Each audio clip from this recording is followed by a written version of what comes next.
لقد حل الظلام وصارت الدنيا ليل ونحن ذاهبون إلى البيت، فلتانين بالشوارع بالليل، نتمشى بشوارع مظلمة ومخيفة. طبعا يا اخوان هذاك الضوء معلق بالسما، بس عاد محثينه. وهذا فاروق ماشي معنا جاي يضحك جاي يتمسخر ما يحط لايك.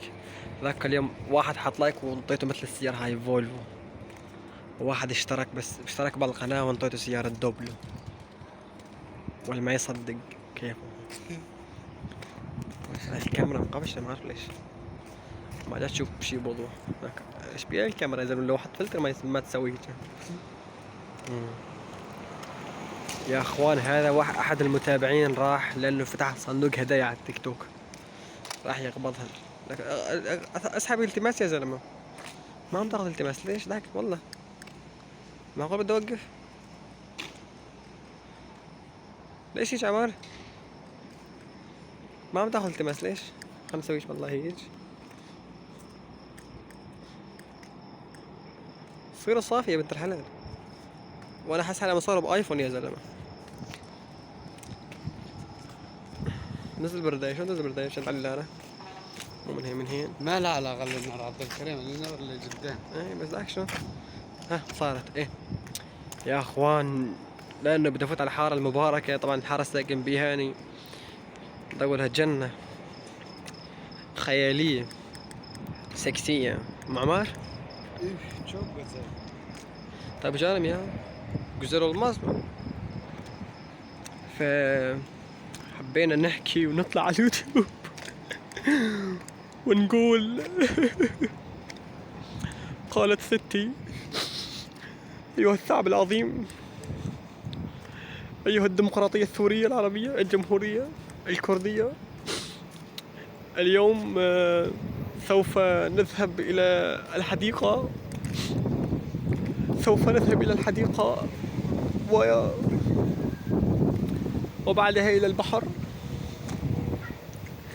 سوف أكون بعيدا عنكم وإن شاء الله، وإن الله يسر لم أعد أهتم لذلك. طبعا كل واحد ما يشترك بالقناة الله يفضح عرضه، وكل واحد ما يسلم الله يكثر لمبته. فاليوم الساعة 1:30 مساء في توقيت أبو ظبي الإمارات.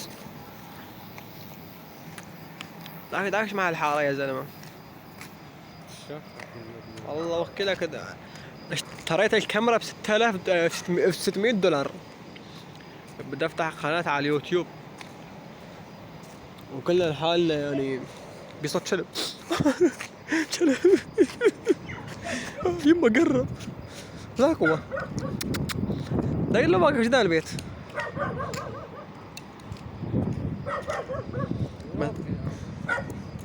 مو البنات يقول يا اتمنى يصير مثل الشباب قال يجوا بالليل يتمشوا لحالهم.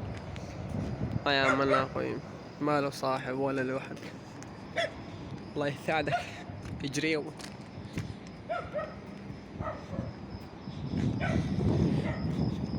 طبعا قررنا انه بكره نفيق ونلبس ونروح على الشغل.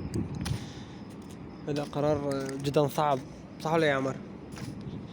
هذا قرار يعني بحقوق الانسان ورية يعني اجرامية بحقوق الانسان. كواحد ثوري يعني ما يفيق الصبح وبيلبس ثيابه وقراضه وكل شيء يعني، بس بثاني يروح على الشغل. يعني هذا الشيء جدا خطير.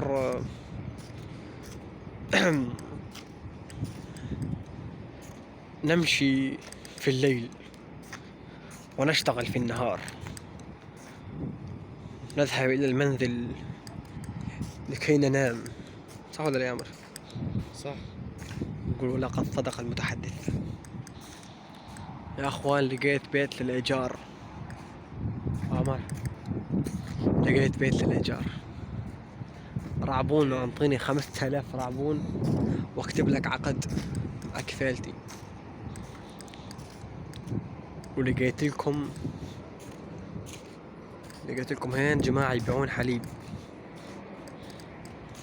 ايه، وهين بالعادة وقف باص، يعني لو لا سمح الله بالليل صارت حالة طارئة مو يعني هذا الشيء جدا مهم بالنسبة لنا، يعني نحن كشعب سوري العظيم الديمقراطي الكردي.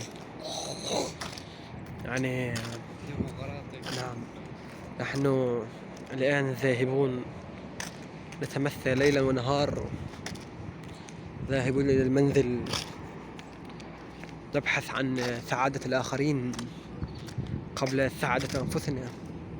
صح ولا لا يا عمر؟ أنا من فترة كنت ماشي بالليل مثل مشيتنا هاي، كان يشوف لك بنية واحد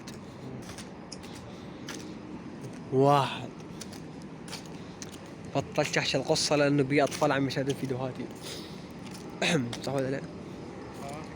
قصة خطيرة ومرعبة في نفس الوقت، والرجاء من الإخوة السوريين أن يكونوا متنبهين قبل أن يتم إصدار توزيع البيتزا والحليب. سوف أودع فاروق، اذهب إلى المنزل، أنت رجل عظيم. سلام.